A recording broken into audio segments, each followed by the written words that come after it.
Hello, everyone. Welcome to Elevating Your Life. Paula Vail here, and today's show is going to be so elevating. I am just thrilled and excited to share with everyone our amazing guest. We have with us today Steve Gooch, author of Mindfulness, Meditation, and the Art of Reiki, and Reiki Jin Kei Do, the Way of Compassion and Wisdom. Being a long-time meditator, he has been involved in the field of personal development training since the mid-1990s and founded both Reiki Jin Kei Do International and Reiki Jin Kei Do UK. He has an amazing background. He is known everywhere, and we are going to be talking today about his latest book, The Mindfulness, Meditation, and the Art of Reiki. It is absolutely fantastic. Being a Reiki lover of Reiki myself, I just loved it. So first off, welcome, Steve. Welcome. Thank you, Paula. It's lovely to be here. Thank you so much. Well, I would love for you to share, if you'd like, a little more of your background and kind of what brought you to, deciding to write these books and doing the creating and help that you give to others. Yes, well, it's been a really interesting journey for me, I guess, and I guess it started when I was a kid. I was I guess 10, 11, 12 years old, something like that, and my father had on his bookshelf, just had this small bookshelf, and it was filled with books about hypnotherapy, pyramid energy, Buddhist monks, positive thinking, law of attraction. And of course, I love reading, even as a kid, I love reading. So I would just plow through all of my father's books. And I started learning all of this stuff, when I was 10, 12, 13 years old. By the time I was 16, I taught myself how to hypnotize people from my father's books on self-hypnosis. And I used to hypnotize my friends at parties. That's where I got started. It was crazy.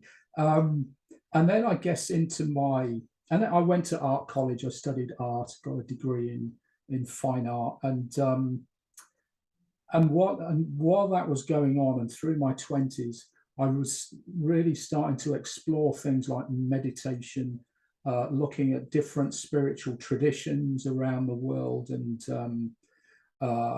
things like the Kabbalah and Native American spirituality, and looking into Christianity and other aspects of Judaism and Buddhism and Hinduism. It was just a long, lifelong process of interest and learning, really. And I ended up at the gates of Reiki back in the mid-90s. And, I guess that was part of that ongoing journey, but that was a pivotal moment when I came across Reiki, for sure. Oh, wow. Were you familiar with it when you first came across it, or was it like, wow, this is something new, I want to learn it? And did you learn it in Egypt, or where No, did it happen? I learned it here in the UK, and at the time I learned it, I was at a point in my life where everything was a wreck. I mean, my whole life was just leveled to the ground, and I was just looking for anything to pull me out of this dark space that I felt that I was in at that time. And I'd sort of always had an interest in alternative therapies. I didn't really know much about any particular therapy, but I had an interest. And I thought, well, maybe, a new career direction, a new start for me would be to train in some sort of alternative therapy.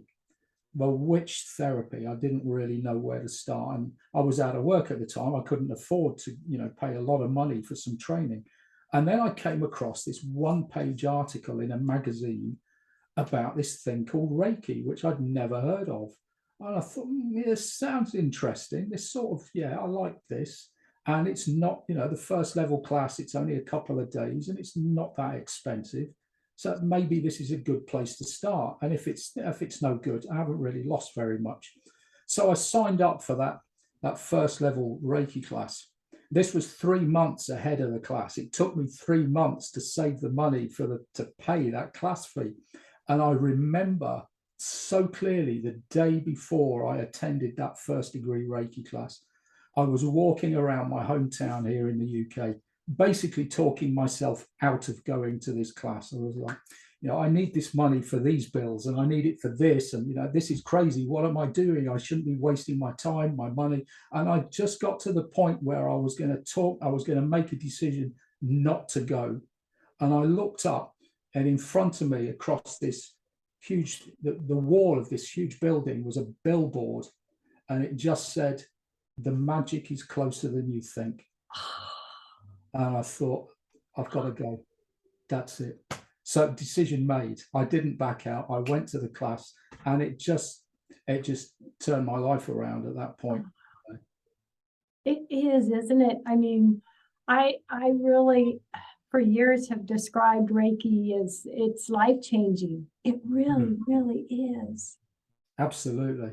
Yeah, it is. And yes. and with your book, you connect, so much mindfulness information, and how when we bring in mindfulness and mindfulness meditation with our Reiki, what that does to open that up even more. I loved it. I think for me, my journey through Reiki, I started out back in the mid-90s learning, Reiki 1, Reiki 2, Reiki level 3.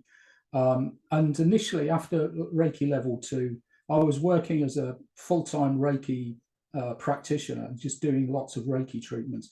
Back then, there weren't that many Reiki people around, so I'd sort of cornered the market. I had no competition. I was the only Reiki practitioner for hundreds of miles in any direction, which was great.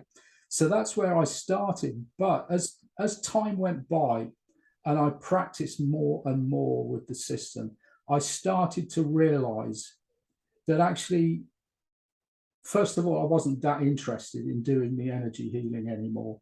And actually, that really wasn't what the system was about anyway. It's the simplest expression of what Reiki is and could potentially be.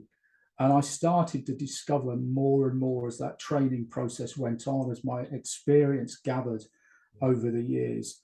And I do think that meditation, and I don't mean Western New Age meditations of any kind, I mean mindfulness meditation. Mindfulness underpins the whole practice of Reiki. And without it, I don't really think that you can engage in that practice to its full potential unless you're working with a deep mindfulness practice at the same time. Yeah, because that, would you say, just opens up that connection, and that, what you receive or what you have go through you with Reiki. Yeah. It really makes a difference, doesn't it? And something you said in the book that I loved, mindfulness is the release valve into awareness. That is a powerful statement, Steve. It is, I know. And, for me, the whole function of the system of Reiki is to be still. It has no other purpose. It is about learning to be utterly still. It's like being the eye at the center of the hurricane. That's what you need to become. Completely still, completely empty. That's what Reiki is for. And when I'll tell you what the consequences of that are. And this is something I tell my students. And this is such a powerful way of viewing the whole concept of healing within Reiki. Now, we can take the perspective of using Reiki as a tool to just go out and give healing sessions to other people. We work on one client and then another and another. We're having a small impact in the world. There's nothing special about this. It's not very impressive. Anybody can do it. But when you work on yourself deeply and you become that still point, at the center of life's hurricane. Healing happens because you exist in the world. Your presence becomes a healing mechanism. That is profound. That is impressive. That's what Reiki is about. Yes, yes, it is. Oh, I love that. And would you say a big part of that is that just calmness of mind and just trust? And yeah. It's about, it's more than that. It's about transcending the concept of mind in, altogether. Going beyond that, losing that sense of identity. I had an experience, a very profound experience of this a few years ago with one of my students who came to me for a Reiki treatment, a Reiki healing session. She worked for she worked in a very high-powered corporate environment, and she had to fly from Egypt to New York for some big meeting, and she was leaving behind a whole bunch of deadlines and other meetings, and she was like so stressed. And she came to me, she said, "Steve, I need a Reiki treatment, help me." She said, "I'm so stressed."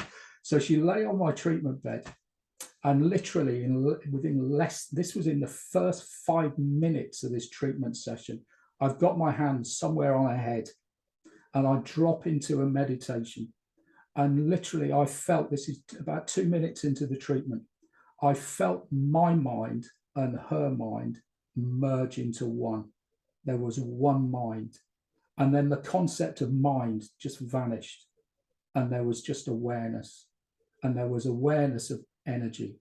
And then that experience ended. I mean, it was a split second, but it felt like infinity. And as soon as that experience ended, I mean, I'm 2-3 minutes into the treatment now. I'm done. Treatment's finished. She gets off the treatment bed, and I'm about to say to her, "How do you feel?" And she said, "Shh."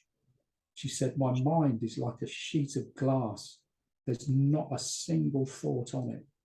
And she just sat there in complete silence. The two of us used the practice of Reiki, this whole healing approach to Reiki. We used it to reconnect and merge back into the absolute. That's what Reiki is for. That's why it is such a powerful system. It's not about energy healing. There's lots of systems that do this just as well as Reiki. There's nothing special about this. But Reiki is such a powerful practice for reconnecting to the absolute. Yeah. And would you say that that's a way that we can just get away from the clutter that's in our brain? Absolutely. Yes. Yeah. We need to do this. Yeah. We start to rediscover our true nature through that practice of mindfulness. Yes. And then is it possible to bring this awareness to our breath? Let's talk about breath for a moment, how powerful that is. Yeah. Yeah, the breath. I mean, it's everything. We are the breath. I mean, we tend to think of the breath as being something that the body just does. It just gets on with it, and we ignore it. Most of the time, it's just happening for us. Fortunately, we don't need to be conscious of this. It's on automatic pilot. It just happens for us, and so we ignore it.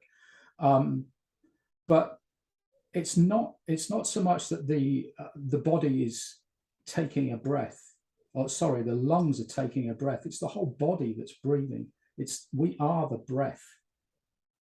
What I remember, there was the Vietnamese monk Thich Nhat Hanh, who died not long ago, a year or so ago. I remember, I can't quote him exactly, but he said something like, before he died, he said, "When I die," he said, "don't go looking for me in my tomb." He said, you'll find me in the clouds. You'll experience me on your breath." And it was such a profound statement that he made. The breath is everything. One of the things that as you know, I teach in Egypt a lot. Yeah, so the majority of my students are Muslims. Some of them are Christians, some of them don't have any particular religious affiliation. Most of them are Muslims. And I wasn't particularly familiar with Islam before I went to Egypt. But since I've spent so many years, I've learned quite a lot about it.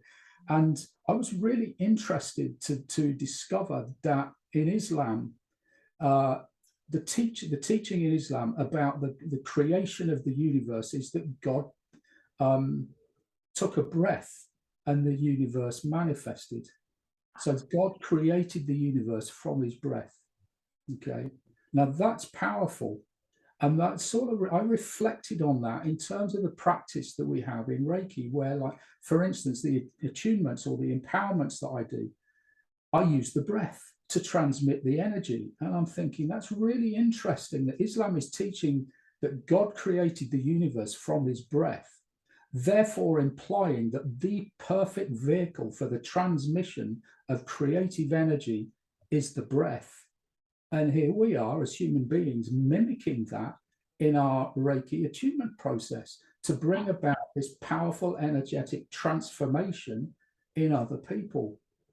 So I find the breath is fascinating. I use it in my Reiki treatments a lot. Obviously, I use it in the empowerments all of the time.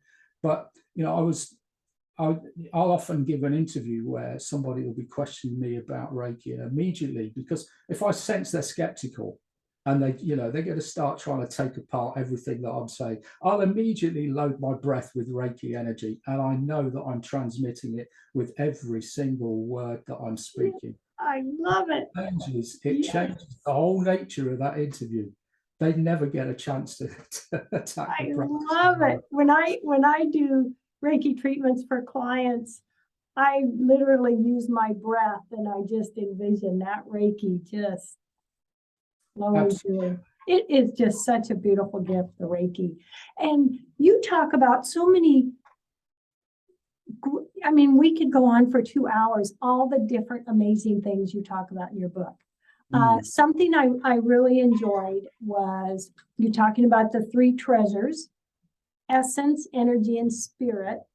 And they're subtle expressions of body, breath, and mind. And that these are our most precious assets, and they should be looked after, respected, and developed. I just thought that was beautiful, Steve. I'll have to read my own book. I know we tend to kind of forget what we had in there. Absolutely. Yeah, because it is, that's everything. And, getting into that awareness, and, and you shared how important that awareness is. Yeah. And it is, it's just everything. And being in the moment, wouldn't you say, how important that is, and what that can do for us to just take time to be in the moment that we're in. It is. And it's not just about being in the moment. It's about being in the moment and being in flow as well. Beautiful. Just allowing yourself to flow with the energy of the universe. And if you can do that, there's really not much else to do. I have to tell you this story about this one of my students. I love this guy. He's amazing. He's an Egyptian vet. Okay, so he's got a medical background, and so he wants to have a rational scientific explanation backed up by medical evidence for everything. But despite that, he got an interest in learning Reiki. So he came with a level of skepticism and wanting to ask all the tough questions. And I said, that's good. I said, I love the tough questions. In fact, I want you to ask those. This is the place you should start from. So he was happy with this. So we went through the class, and then he's doing a Reiki treatment on another participant in the class. They're having a Reiki treatment practice. I watched him, and it was like, oh my God, it was the worst Reiki treatment I've ever seen. It was like watching a robot give Reiki. It was like just very rigid hand positions. And I said, no, stop. So I stopped, and I said, you just got to get into the flow of this. Like, it's energy, try and flow with the energy. And he couldn't get it. And so I said, right, come with me. And we went up to the window of the center that we were working in. Outside, there was a tree, and it was just blowing in the breeze. And I said to him, look, just pick a leaf, pick one leaf. Now study that leaf, watch it flow. So this is Tai Chi. It's just flowing. Now, all I want you to do is appreciate the entirety of God's creation in that one leaf. If you can flow with creation, there is nothing else for you to do. And he stood there for 10 minutes and just watched this leaf. And he came back and oh my God, you couldn't believe the quality of his Reiki treatment. Oh, It was unbelievable. And now a year later, he's now doing his master's training with me. But he is such a good practitioner. And you watch this guy just flowing with this energy. It's amazing now, you know. Isn't that beautiful? Just get in the flow. And, you know, it's such a simple, but such a powerful thing. That just changed everything for him with it, didn't it? Absolutely. And yet it is so hard for us to do that, you know. We have so many blocks that we put on ourselves that it's sometimes really hard to stay in the flow, you know. Yeah, and that's true. That's true. You know, we can have blocks. We can have, you know, put up a fence, but you know, get in that flow and get in that mindfulness and awareness, and oh my gosh, our world changes, doesn't it? Absolutely. Yeah, absolutely it does. Oh, I love it. I love it. And, you know, I love that in your book, you talked about what you called habit releasers. And one was random acts of kindness. And that's a biggie for me. I just, to me, it just accelerates you when you can do a kind act or give someone a compliment.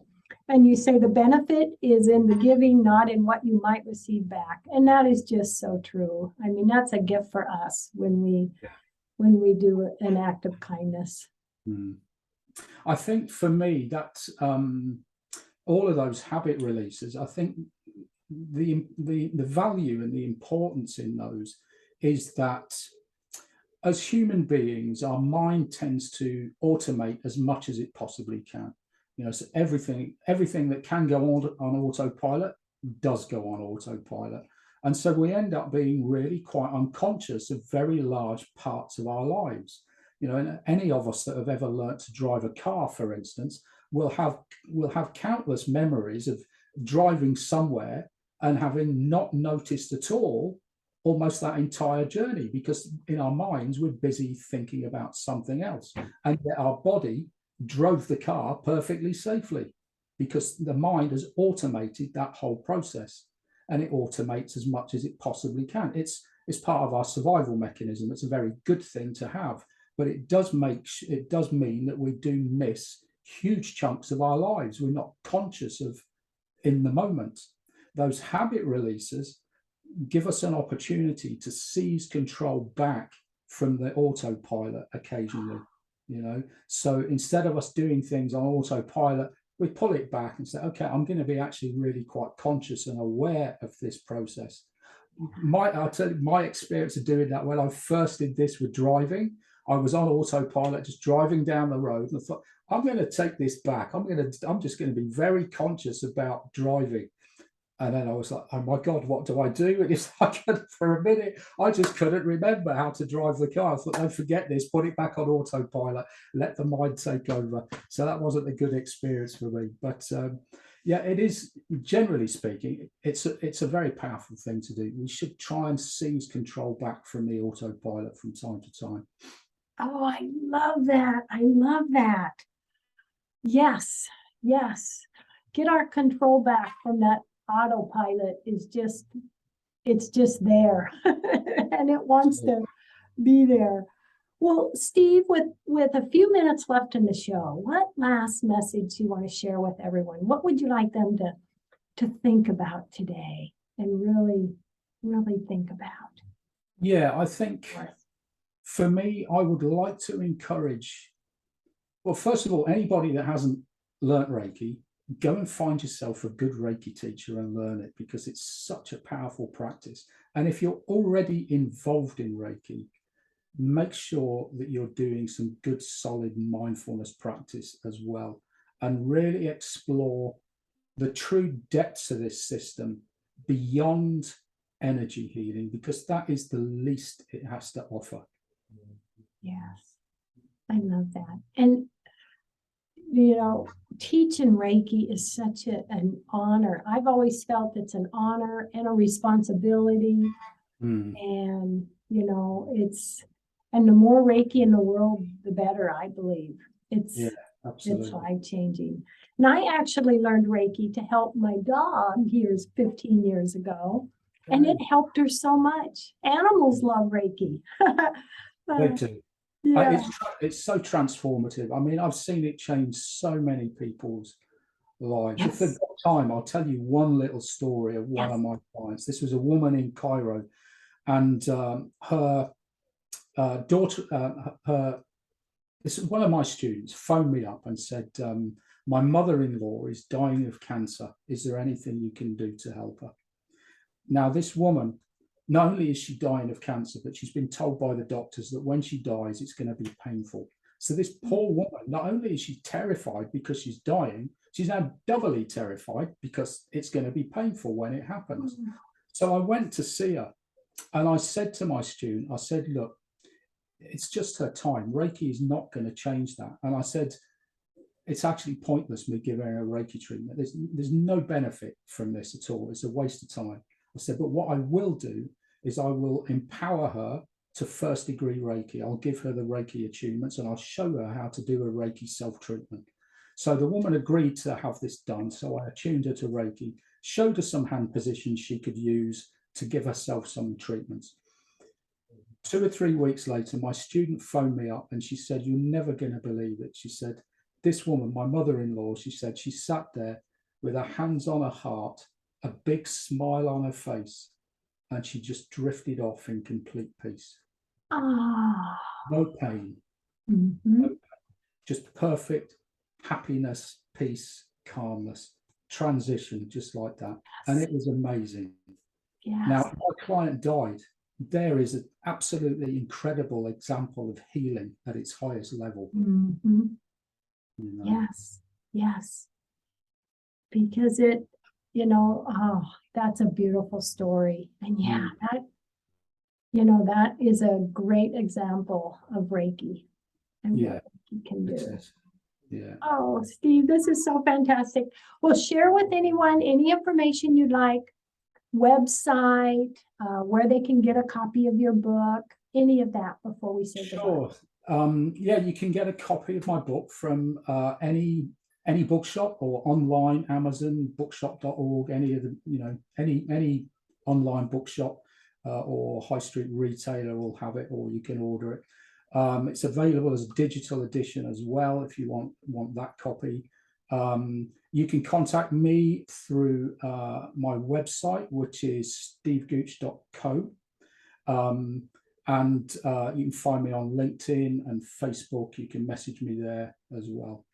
Thank you. And I do want to share with everyone, there's some fantastic meditations that Steve has for us, and his website's fantastic. So I really enjoyed it. And Steve, I so enjoyed you, and just made my day to connect with you on the other side of the world. Thank you, Paula. Have a beautiful day. Love, hugs, and blessings. Everybody out there, love, hugs, and blessings. Thank you for joining us today.